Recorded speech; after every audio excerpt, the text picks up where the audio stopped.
Dari 4 biangnya itu istrinya mempunyai anak semua totalnya 12. 12 anak Nabi Yakub inilah yang dalam Al-Quran disebut dengan istilah Bani Israel. Di situ pakai lam taukid yang arti selamanya. Kaum Yahudi dan kaum Nasrani tidak akan pernah senang kepada kaum muslimin sebelum kaum muslimin mengikuti hatta tattabi'a millatahum, sebelum mengikuti tata cara kehidupan mereka. Kalau perlu umat Islam murtad dari agamanya.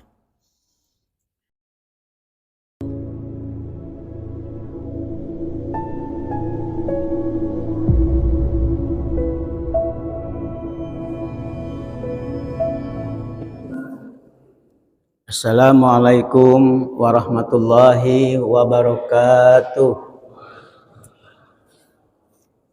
Bapak-bapak, ibu-ibu yang berbahagia, kalau kita berbicara masalah silsilah daripada kaum Yahudi yang ada di pentas dunia, maka kita bisa jelaskan berangkat dari Nabi Ibrahim sebagai bapak para nabi yang cukup terkenal, punya istri 2.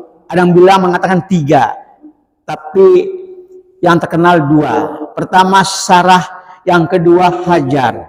Nabi Ibrahim dari istri pertama Sarah punya anak Nabi Ishak alaihissalam. Yang kedua Hajar punya anak Nabi Ismail alaihissalam. Dari Nabi Ishak alaihissalam yang istri pertama Sarah itu punya anak Ishak namanya Nabi Yakub. Nabi Yakub ini dijuluki dengan istilah Israel, yaitu kekasih Allah. Tapi dalam terminologi Ibrani, bahasa Ibrani bagi mereka adalah bergulat dengan Tuhan. Artinya Nabi Yakub pernah bergulat dengan Allah dan Allah kalah. Ini sisi lain arti Israel menurut mereka. Nah, Nabi Yakub yang disebut dengan Israel punya istri 4. Yang pertama Lea, kedua Rahel, ketiga Jilfa, keempat Bilha. Dari 4 biangnya itu istrinya mempunyai anak semua totalnya 12. 12 anak Nabi Yakub inilah yang dalam Al-Quran disebut dengan istilah Bani Israel. Yang pertama adalah anak-anaknya, yang satu namanya Gad, yang kedua Asher, kemudian Dan, kemudian Naftali, kemudian Robil, Shamun, Lewi, Yahuda, Isyakar, Jabilon, Nabi Yusuf, Bunyamin. 12 anak Nabi Yakub inilah yang disebut dengan istilah Bani Israel dalam Al-Quranul Karim. Kemudian dari 12 anaknya itu, dari 4 istrinya, maka yang menjadi nabi adalah Nabi Yusuf alaihissalam. Kemudian yang menurunkan para nabi-nabi dari Bani Israel terhitung dari Nabi Ayub sampai Nabi Isa alaihissalam itu dari Lewi, anaknya Nabi Yakub, Lewi. Adapun yang banyak menurunkan keturunan sampai anak, cucu, cicit, buyut, yaitu sampai sekarang berkembang di dunia ini, sampai Allah menyebutnya hanya satu dari anak Nabi Yakub, yaitu Yahuda, maka disebut menjadi kaum Yahudi. Yahudilah, yaitu Yahudalah yang banyak menurunkan keturunannya. Dan di antara 12 anak itu memang yang paling banyak keturunannya, yang paling cerdas adalah dari anak yang bernama Yahuda tadi. Bapak Ibu yang berbahagia, itu mereka semua lahir di negeri Palestina. Sejarah mencatat di tengah-tengah Palestina. Ibaratnya kalau di Jakarta itu tengah-tengahnya adalah Monas. Ada seperti itulah Nabi Yakub dengan 12 anak dan 4 istri berada di tengah-tengah negara Palestina. Ketika itu negara Israel belum ada. Israel ada baru ketika tahun 1948. Baik, kemudian singkat cerita yang hijrah duluan karena memang dijahati oleh kakak-kakaknya adalah Yusuf ketika masih kecil. Tinggal di Mesir, kemudian dengan izin Allah dia diangkat menjadi Rasul Allah dan sekaligus sebagai bendahara negeri Mesir oleh Raja Mesir yang bernama Abdul Aziz, suaminya Julaiha. Ketika itu di Palestina, ketika Nabi Yusuf berada di Mesir, itu terjadi musim kekeringan selama 7 tahun lamanya. Maka kakak-kakaknya ini, anaknya Nabi Yakub, pergilah ke Mesir untuk minta bantuan. Maka di situ ketemulah oleh Yusuf. Tapi kakak-kakaknya ini tidak tahu kalau itu Yusuf, adiknya yang pernah dijahati. Tapi Yusuf tahu kalau itu kakak-kakaknya yang pernah menjahati beliau. Tapi beliau tidak balas dendam. Malah bertanya, ada apa engkau dari mana kemari? Kami minta bantuan karena negeri kami di Palestina terjadi musim kemarau yang cukup panjang selama 7 tahun. Akhirnya, gimana kabar bapakmu, ayahmu? Kaget Pak digituin. Nabi Yakub kan bapakmu? Iya, akulah sebetulnya Yusuf, adik kamu itu, wahai kakak-kakakku yang dulu kamu pernah menjahati aku. Nah, akhirnya Pak, disitulah mereka minta maaf kepada Nabi Yusuf alaihissalam, kakak-kakaknya. Wahai Yusuf adikku, bapak kita telah buta matanya. Dia menangis karena tahunan, puluhan tahun meninggalkan engkau. Engkau meninggalkan bapak Yakub sehingga dia nangis, air mata menjadi buta. Baik, kalau begitu engkau pulang ke Palestina, bawa baju gamis saya. Kemudian usap muka matanya dengan baju gamisku. Insya Allah dengan izin Allah akan sembuh matanya. Ini betul Pak, terbukti. Dibawalah baju gamis Nabi Yusuf pulang ke Palestina untuk diusapkan ke mata ayahnya, yaitu Nabi Yakub. Dengan izin Allah, mujizat Nabi Yusuf, kun fayakun. Akhirnya Nabi Yakub dapat melihat kembali. Ini bukan hoak, tapi bisa Bapak baca surat Yusuf ayat 93 ayatnya. Cek and recheck. Baik, hamba Allah yang berbahagia. Singkat cerita, akhirnya setelah melihat Nabi Yakub, maka semuanya tinggal di Mesir, keluarganya Nabi Yakub ini. Nah, kemudian di Mesir orang-orang Bani Israel cukup aman, sejahtera, bahagia. Karena diperlakukan oleh Raja Mesir Abdul Aziz, suami Julaiha, sangat baik sekali. Bahkan di situ orang-orang Bani Israel Pak, waktu tinggal di Mesir awal kali pertama dari keturunan nabi-nabi Yakub itu berjumlah 70.000 orang. Kemudian karena sudah ratusan tahun tinggal di Mesir, maka totalnya menjadi 3 juta orang. Dari 70.000 menjadi 3 juta orang Bani Israel yang tinggal di Mesir.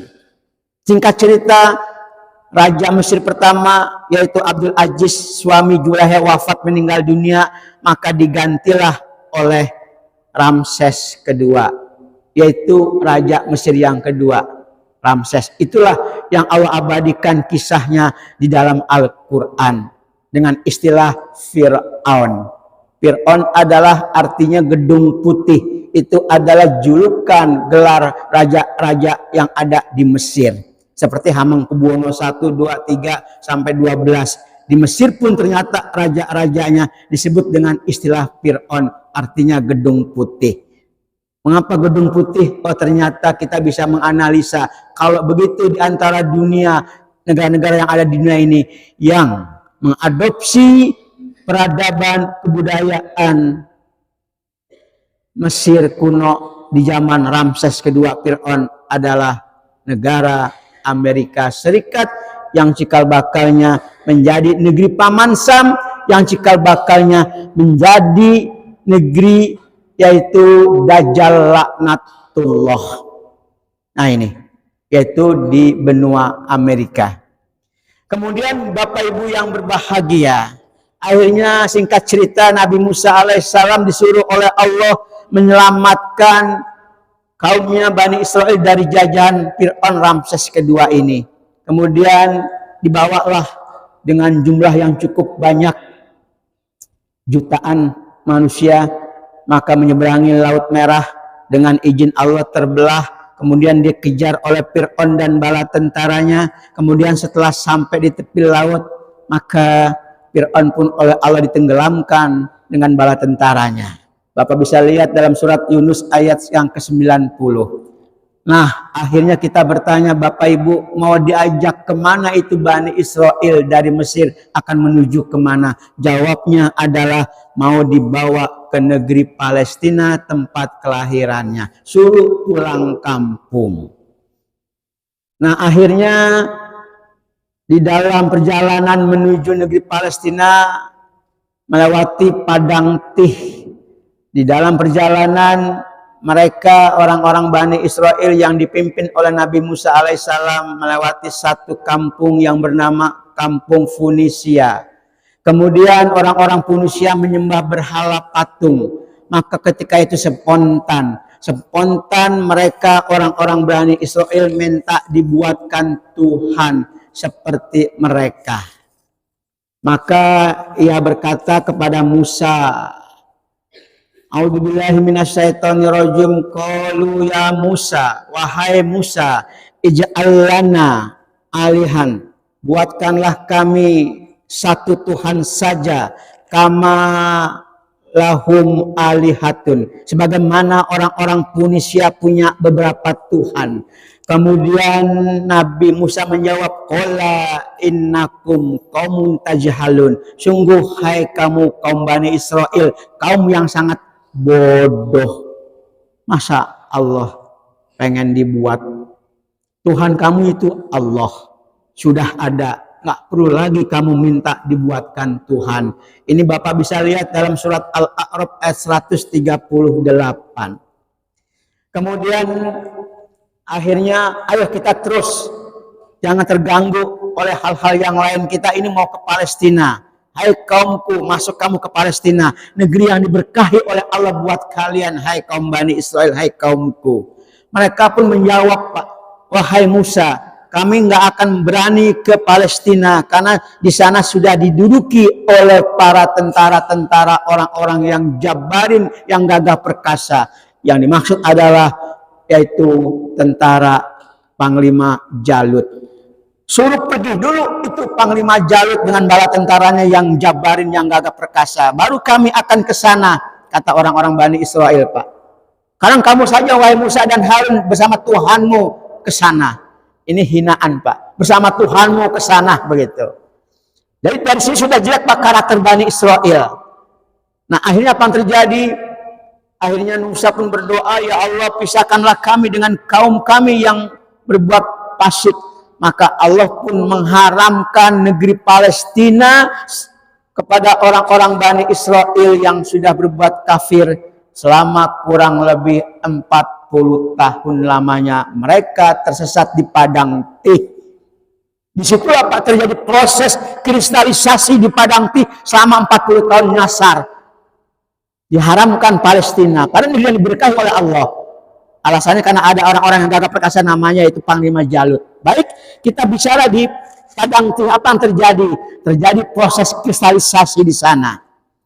Akhirnya dia pun menyembah patung anak sapi yang dibikin oleh Samiri. Nah, ini. Siapa itu Samiri, Bapak Ibu?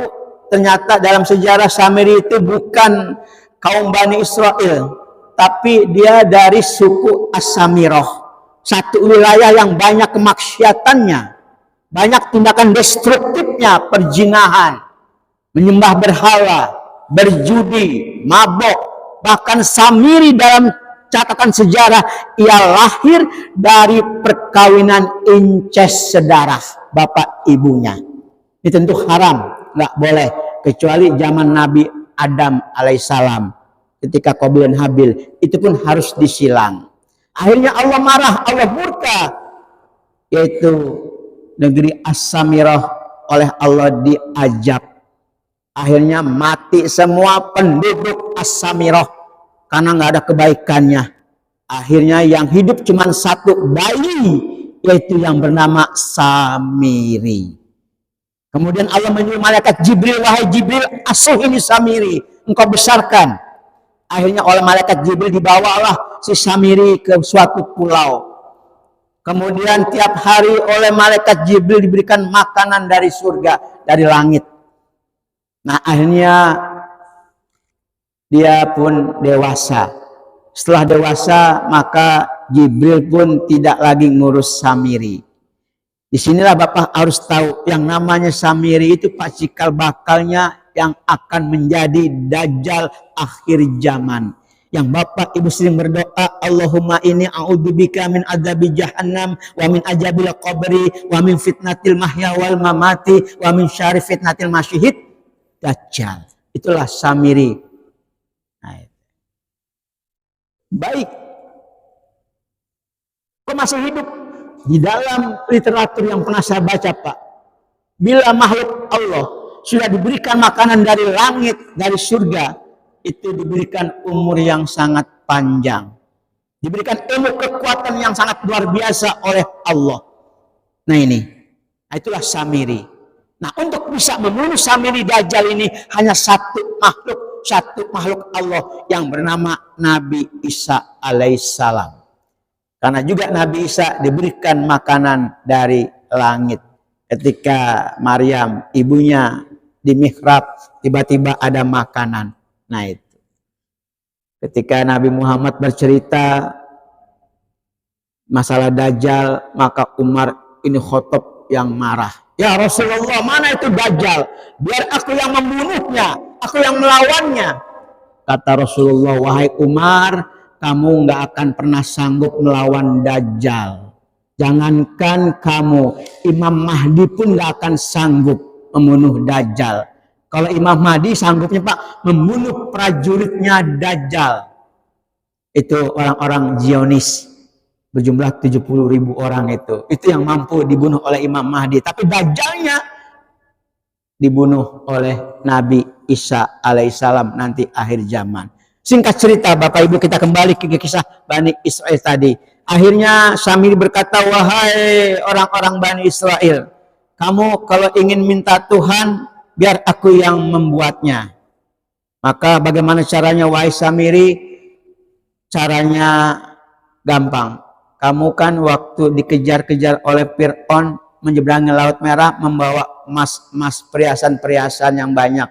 Kumpulkan emas-emas kalian. Biar aku bentuk, aku lebur menjadi patung anak lembu. Akhirnya Pak dikumpulkan dan dibentuk oleh Samiri menjadi anak lembu dan bersuara. Yang akhirnya Samiri berkata, wahai Bani Israel, ini Tuhanmu yang kamu pinta sudah jadi aku buat.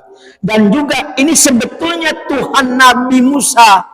Ini anak lembu ini. Tapi Nabi Musa lupa akan Tuhannya. Begitulah Pak cara aktor si Samiri membrainwashing, mencuci otak Bani Israel sehingga mereka menyembah anak sapi. Dari sinilah awal kesesatan kaum Bani Israel. Yang akhirnya terpecah menjadi dua bagian. Bani Israel ada yang kafir dan Bani Israel ada yang beriman. Bapak bisa baca surat 61 ayat ke-14. Yaitu siapa yang kafirnya? Di Quran akhirnya kalau zaman Nabi Musa Yahudinya. Di zaman Nabi Isa Nasraninya. Itu keduanya adalah kaum Bani Israel. Baik, kita teruskan Bapak Ibu yang berbahagia. Akhirnya dalam proses yang sangat panjang Pak, Musa pun dipanggil oleh Allah ke Bukit Tursina itu kan. Selama 40 hari 40 malam karena Allah memerintahkannya untuk mendapatkan perintah yang disebut The Ten Commandment, 10 perintah Allah. Isi The Ten Commandment itu yang pernah saya padukan dengan Nabi Musa perintahnya dari Allah, itu sesuai dengan firman Allah dalam surat Al-An'am ayat yang ke-151 sampai 153. Itu adalah isi daripada The Ten Commandment. Jangan mempersekutukan Allah Berbuat baik pada ibu bapak. Jangan membunuh anak-anakmu karena takut miskin. Jangan melakukan perbuatan keji. Yang kelima, jangan membunuh seseorang tanpa alasan yang jelas. Yang keenam, memakan harta anak yatim. Jangan memakan harta anak yatim. Yang ketujuh, jangan berbuat curang dalam jual beli. Yang kedelapan, jangan berbicara dusta atau bohong. Yang sembilan, jangan ingkar janji. Yang kesepuluh, ikutilah ajaran nabimu, yaitu Islam. Nah ini isi the Ten Commandment. Setelah itu selesai Pak, kemudian ia turun ke Bukit Tursina, ke Padang Tih, menemui kaumnya telah sesat menyembah berhala patung dari emas berupa anak lembu. Musa pun marah. Yang dimarahi adalah sebetulnya Nabi Harun dulu. Karena Harun dipercaya untuk menjaga kaumnya biar tidak sesat, tapi rupanya nggak amanah. Makanya Musa marah kan. Dijenggutlah kepalanya, dijambret, jenggotnya dipegang oleh Musa. Kemudian Musa ingin memukul Nabi Harun. Kemudian kata Harun, wahai anak saudaraku, anak saudara ibuku, jangan kau ribut dengan aku, nanti umat kita bisa pecah belah kaum Bani Israel gitu. Habis kamu nggak amanah, suruh aku jaga selama aku di Bukit Tursina, malah kamu biarkan mereka sesat menyembah anak sapi, engkau biarkan. Wahai Nabi Musa, bukan aku membiarkan, tapi mereka lebih suka mendengar ucapan Samiri. Jadi Samiri lah yang membuat anak patung, bukan saya. Maka akhirnya Pak, Nabi Musa menegur Samiri, dan ditegurlah oleh Nabi Musa, betul kamu Samiri yang membuat kaumku menjadi sesat menyembah anak sapi? Iya, betul wahai Musa. Aku lebih hebat, aku lebih pintar, jenius daripada kaum Bani Israel yang bodoh-bodoh itu. Aku ambil sebagian jejak para rasul, ajaran para nabi, dan sebagian aku lempar jauh-jauh ajaran rasul. Begitulah hawa nafsuku membujukku seperti itu. Nabi Musa marah, akhirnya patung dari emas berupa anak lembu dibakar oleh Nabi Musa alaihissalam dan dibuang ke Laut Merah. Nah, akhirnya pun Nabi Musa mengusir Samiri. Diusir Pak. Ketika diusir, ada ucapan dari Samiri, jangan kau menyentuh tubuhku, kulitku. Dalam tafsir Ibnu Katsir dijelaskan ternyata Allah mengajab Samiri dengan penyakit kulit yang sangat luar biasa. Kalau orang bersentuhan akan cepat menular. Nah itu. Nah akhirnya kisah ini Bapak Ibu bisa lihat, ini bukan hoak juga. Lihat suratnya, Toha surat 20 ayat 85, surat 20 Toha ayat 85 sampai 97. Itu kisah yang tadi saya ceritakan. Lihat itu. Tentang penyembahan anak sapi. Akhirnya Pak, ketika Samiri pergi, maka kaum Bani Israel pecah menjadi 3 kelompok. Yang satu Bani Israel yang namanya Saduki, yang kedua Bani Israel yang namanya Parisi, yang ketiga Bani Israel yang namanya Essenes. Bani Israel yang Saduki, Bani Israel yang sudah tidak lagi percaya dengan kitab Taurat, dengan Allah, yang nanti cikal bakalnya ini akan menjadi yaitu Zionis, yaitu yang berpaham ateis, komunis, dan sosialis. Ini Yahudi Bani Israel yang Saduki. Adapun yang dari Parisi, Bani Israel dari kelompok ahli kitabnya yang telah menyimpang dari ajaran Nabi Musa Taurat. Menyimpang, Parisi, yang suka merubah-rubah kitab Taurat, Injil, Zabur, dan Al-Quran pun dirubahnya.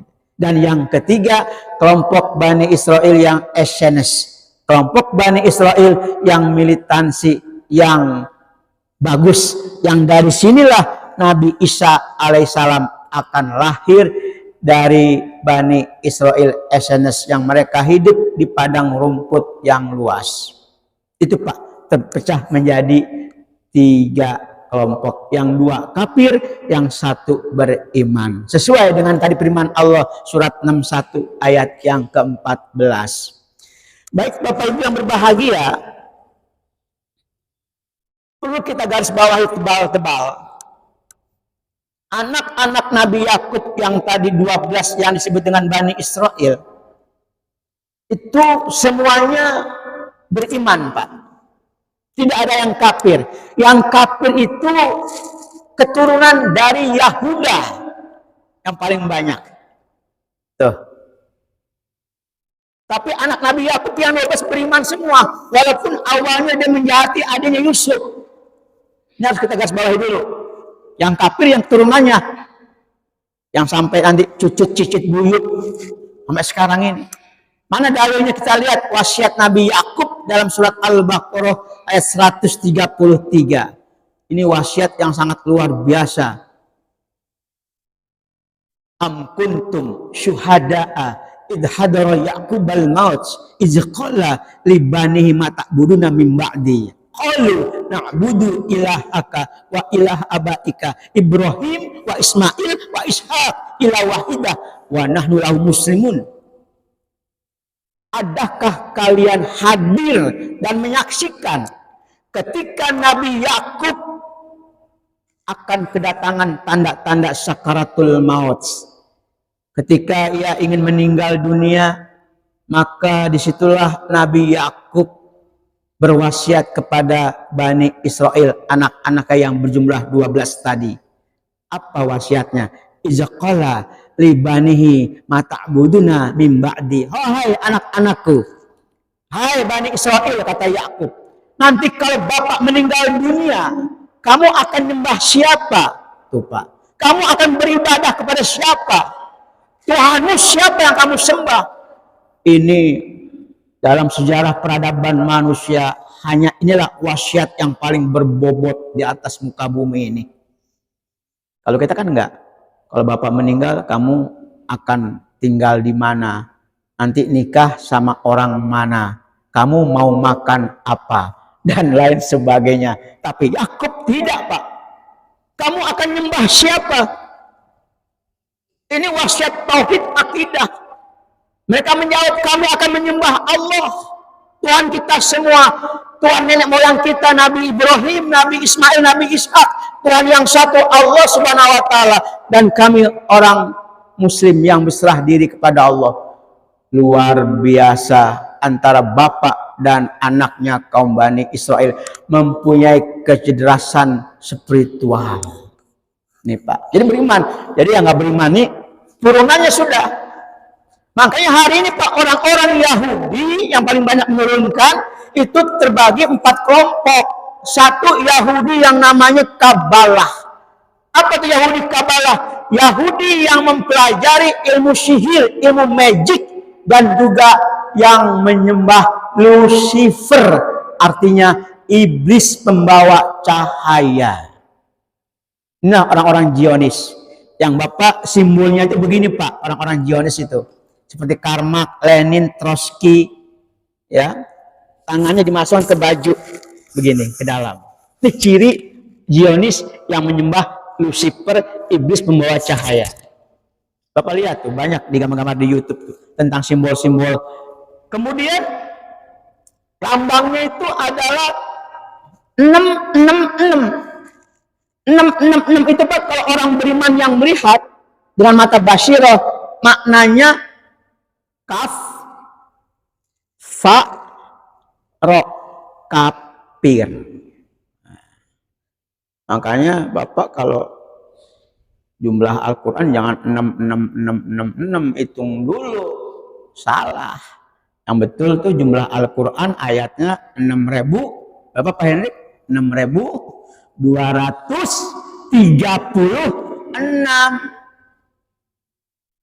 Jangan 6666 itu lambang simbol Dajjal, itu kafir artinya Pak. Saya punya lebih buku dari ini Pak, Zionis Dajjal Akhir Zaman, 400 halaman. Dokumennya gambar-gambarnya ada semua. Oh yang lambang begini, ini berhala Behomet nih, kepala setan, tanduk setan ini, kepala kambing, simbol. Begini banyak, nggak sadar kita. Begini yang sekarang gini ya. Ini kan salib yang tersembunyi nih. Itu kan? Nah, ini. Biasa digini dengan kopi gambar gitu. Nah, itu. Baik, kemudian yang kedua Yahudi Eskanajim. Yahudi yang terdiaspora. Apa terdiaspora? Nggak punya wilayah, diusir, dijajah oleh bangsa besar. Bangsa Ausur, bangsa Romawi, bangsa Yunani, bangsa Babilonia, dan bangsa Persia yang menjajah orang-orang Yahudi. Nah ini.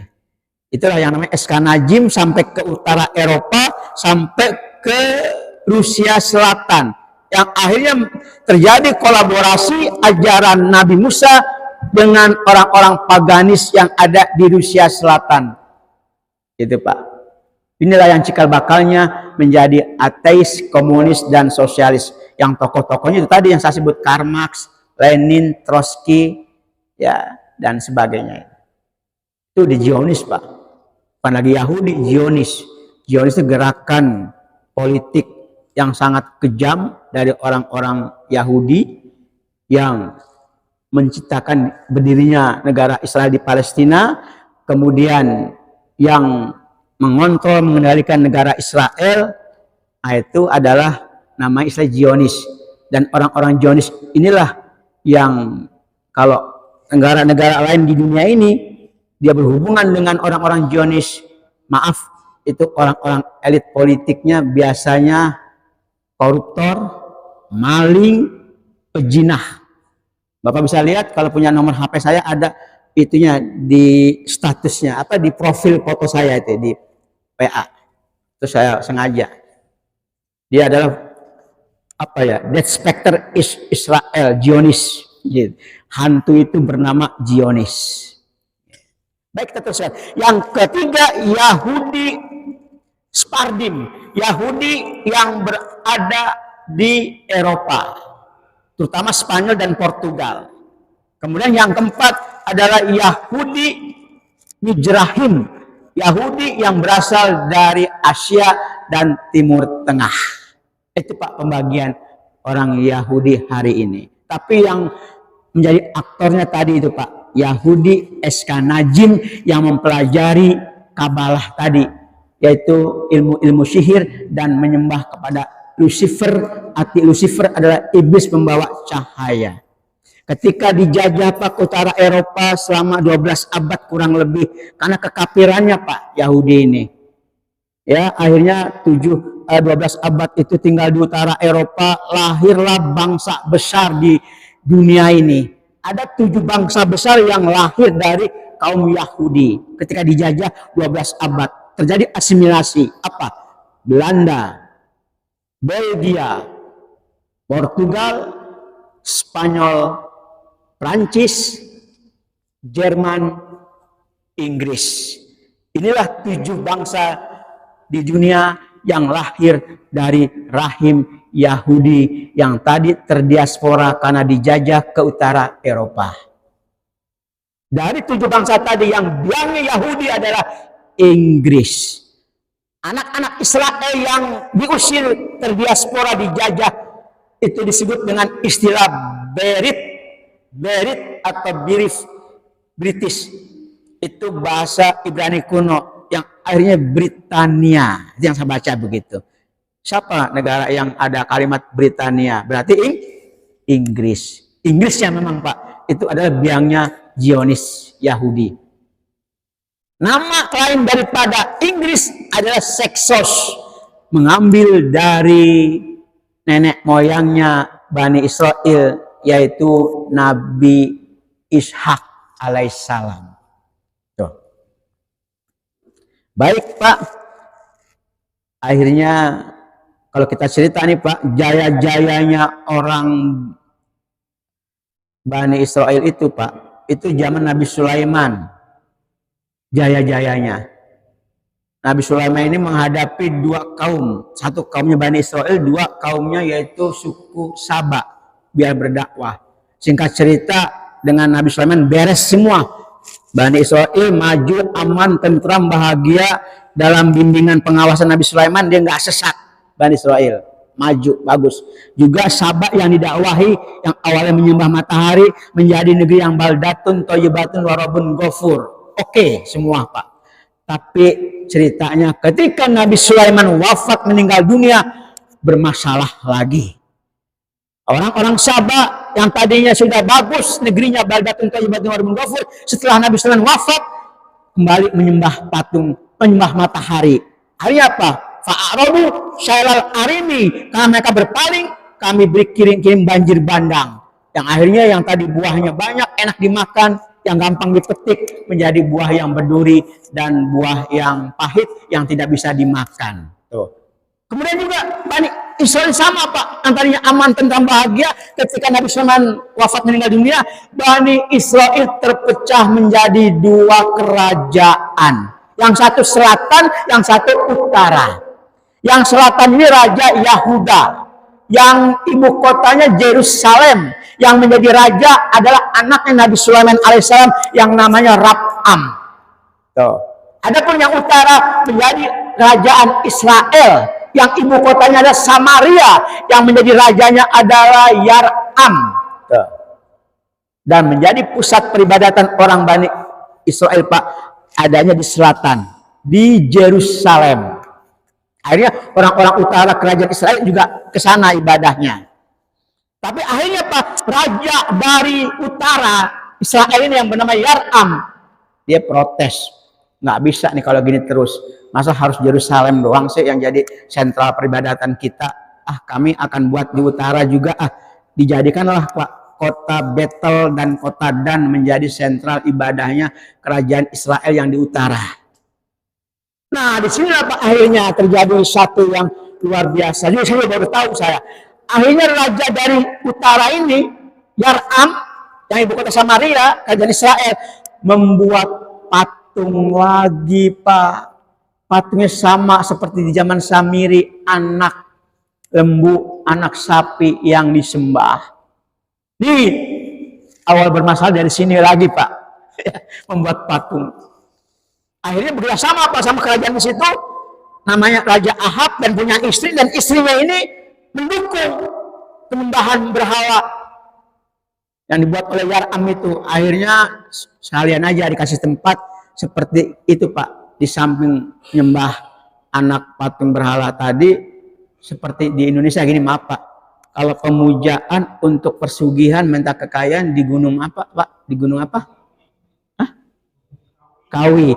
Seperti itulah orang-orang Israel, kerajaan Israel. Akhirnya betul, di samping menyembah patung anak sapi, maaf, ritualnya ada esek-esek. Maaf Pak. Tuh, Allah marah, Allah murka. Dijajalah oleh Nebukadnezar dari Babilonia. Sampai akhirnya itu Pak, Baitul Maqdis dihancurkan, Baitul Maqdis. Tuh, sejarah. Bagaimana dengan yang di selatan, kerajaan Yahuda itu? Sama juga, hanya ikut-ikutan. Diajak lagi sama Allah, diusir. Nah itu, oleh negeri Ausur yang menjajahnya. Disitulah Pak, ya, kitab Taurat Nabi Musa hilang. Karena nggak diurus. Ya, makanya dia minta dibuatkan kitab Taurat lagi yang isi sama. Allah izinkan ada yang namanya Uzair. Uzair Nabi Pak ya, bukan Rasul. Uzair. Dialah yang menulis apa? Kitab Taurat dengan apalannya. Allah kasihkan ilham tuh ke cahaya hatinya. Nah, setelah itu terjadi, betul. Ternyata pasti baca sama isinya, koma titiknya sama.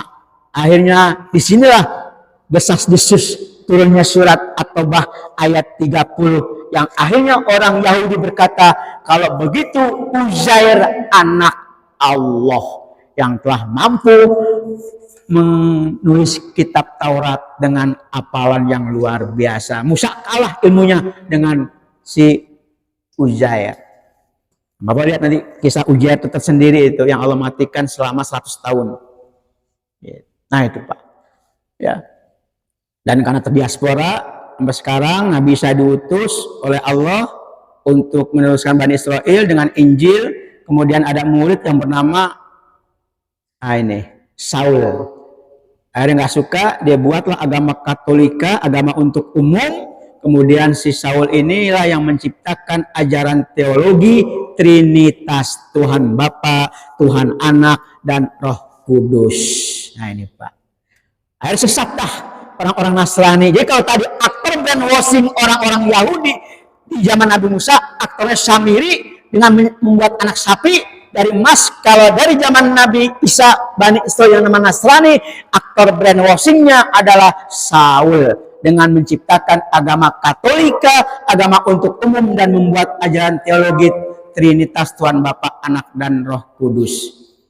Kafir tuh orang mengatakan begitu kalau lihat surat Al-Maidah ayat 72-73. Telah kafirlah orang mengatakan Allah itu tiga. Laqad kafarul ladina qalu innallaha salisus salasa. Telah kafir orang mengatakan Allah itu bagian dari yang tiga, Tuhan Bapa, Anak, Roh Kudus. Lihat Al-Maidah ayat 72-73 itu. Ini gimana Pak Anies sampai 5:30 nih. Gimana Pak Ketua nih? Terus. Ane bisa 4 jam nih kalau ceramah kayak gini. Ya. Hah? Pertanyaan. Ya, barangkali kita stop dulu ya. Ya, barangkali itu 5:30. Silakan. Jazakallah khairan katsiran. Assalamualaikum warahmatullahi wabarakatuh.